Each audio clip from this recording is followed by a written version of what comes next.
We're going to take a look at how we might use Google Docs in the classroom to assist students with learning literacy skills. So we're going to start in our Google Drive, click the Create button, and choose Document.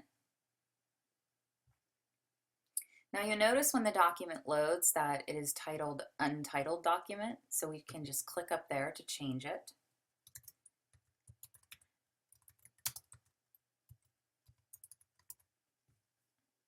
And then click the OK button. Now I'm going to put some text in this document because I'm going to go from the perspective that I want some students to interact with the same text. Okay, we know that it's a good thing for Common Core standards, literacy standards, to have students interact with text often, to be able to comment, question while they're reading. So the first thing we want to do is share this document. So up in the upper right hand corner, if I click share, right now the document is set as private so that only I can access it, so I need to change that. I want to make it to anyone with a link. I also want to change my access down here because right now they can only view the document. I want them to be able to edit the document. And then I just click save. Now I want to invite people.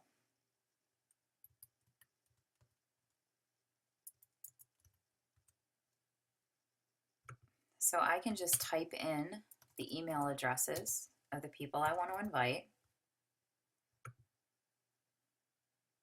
I can also add a message for them if I'd like to. I can send a copy to myself. I can actually paste the document into the email if I want to. I'm just going to click share and save. And on the screen should show up the people that I have shared this document with.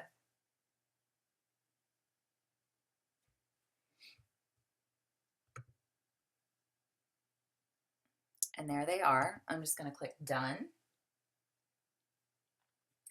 Now, when students start to log into this document, pull it up on their screens,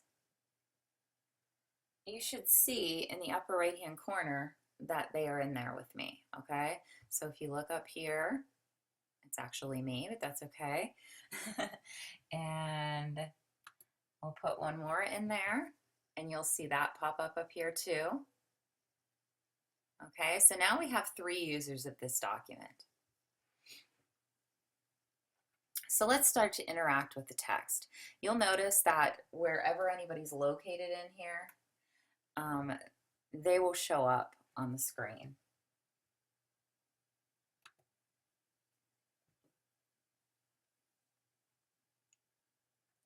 So if a student is reading this text and comes across a word that they're unfamiliar with, maybe they come to Parkinson's and they're not sure what that is. So they could use their tools at the top of the page. They could define it if they wanted to. They could also do research on it. Either way, a tab pops up in the left-hand corner, or I'm sorry, in the right-hand column, and it gives you some more information on that. So I'm researching Parkinson's because I want to know what it's about. I can pull down and open one of these sites. All it does is open it in another page, so it's not affecting my Google Doc at all, but it is letting me research at the same time that I'm actively in my Google Doc.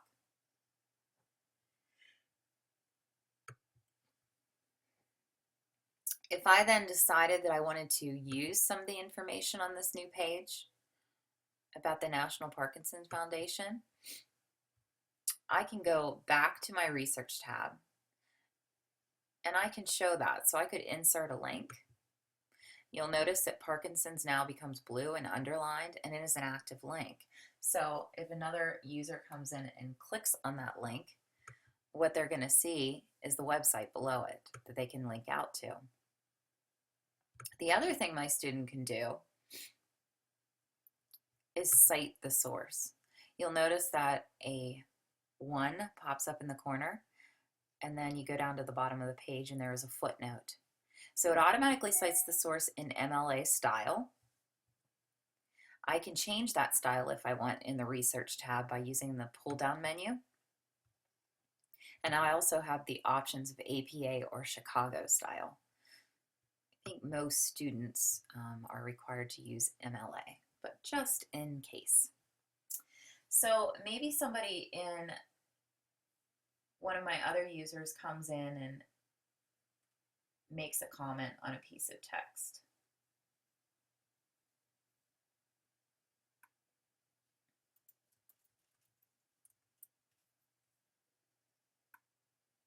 Okay, and maybe their comment is about Gila.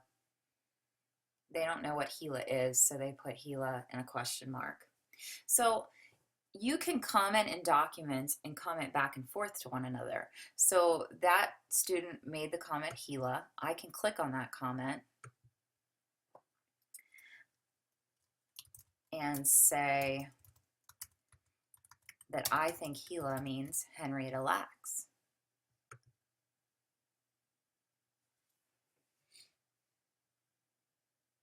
Another student can tag onto that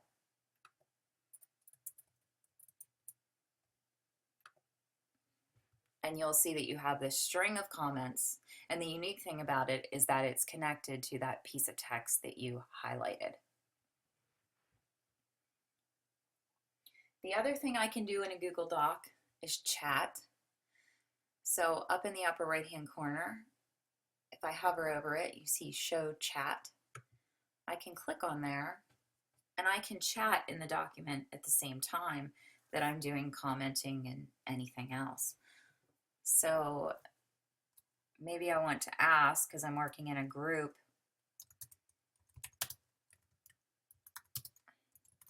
which part was assigned to me. And I can chat live.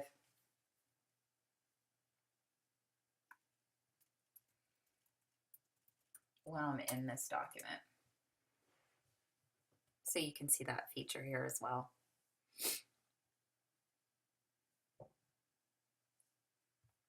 So I'm going to click out of the research tab, show you a few other things in here.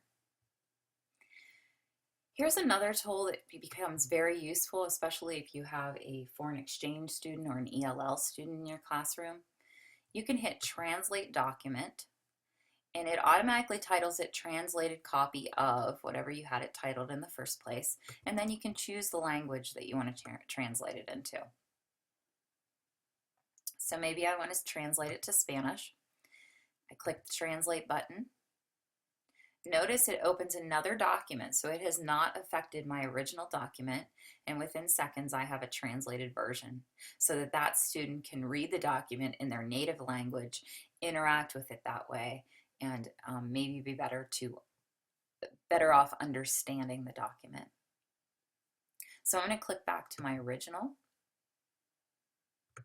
close out a couple tabs up top here.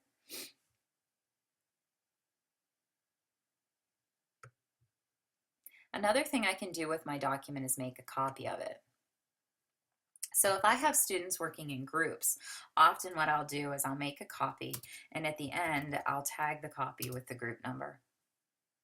So then when I share the document with a group, they can look for their group number, or I can just specifically send this group 1 document to only the students who are in the group 1. So it's a really easy way to take a document that you already have and make it something else. You can also take documents that already exist, use the upload button in your drive, and change them into Google Docs.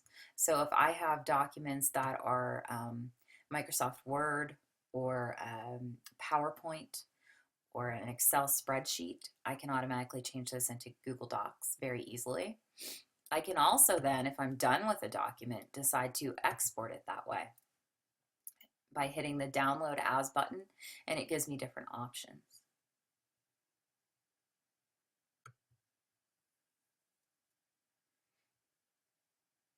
I also have the ability within this document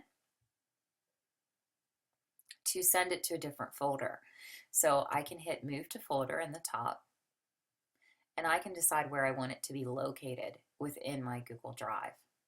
So another window will pop up and it'll give me all of the folders that are currently in my Google Drive. I can also create a new folder if I want to. So maybe I want to create a new folder. And I'm going to move it to that folder.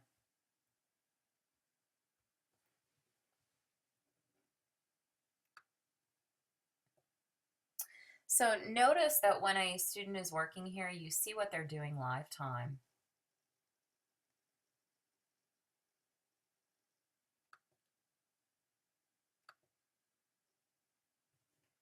So if they come in and change something, it automatically appears on my screen. It also tells me who's changing it.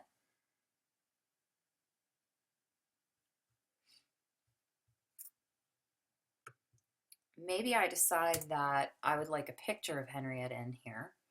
So I can insert an image. And I can insert an image that I already have saved. I can take a snapshot from my computer. I can also go down here to search and just search for an image.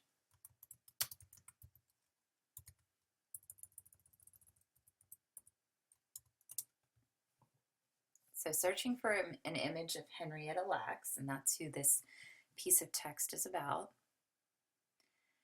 And looking for a picture of her. Let's see. Let's use this one. Just click select. And that image is going to show up in my document. Now notice it shows up wherever my bar was when I asked for the image. I can click on that image, which is huge right now, and reduce the size. And then it's going to show up back up top. I can also move it to the center if I'd like. Also, by clicking on the image, you're able to wrap the image around text or break the text. I'm just going to leave it like that.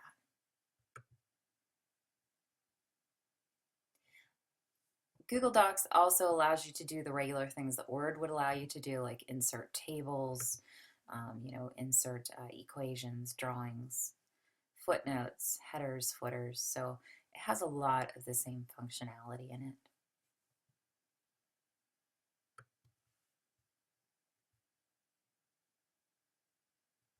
The last thing I want to show you is under File. I also have the ability to see the revision history of this document. So if I click on that, I will notice here are the changes that were made, here are the people that made them, and here are the times that they were made. So if I want to go back to this one that says today at 5:05, I can click on it and it shows me that old version. If I want to restore back to that old version, I can click the tab here that says restore this revision. To get out of my revision history and see the document live, I have to click up in the corner. So at any point in a document, you have the ability to go in and see the changes that your students are making.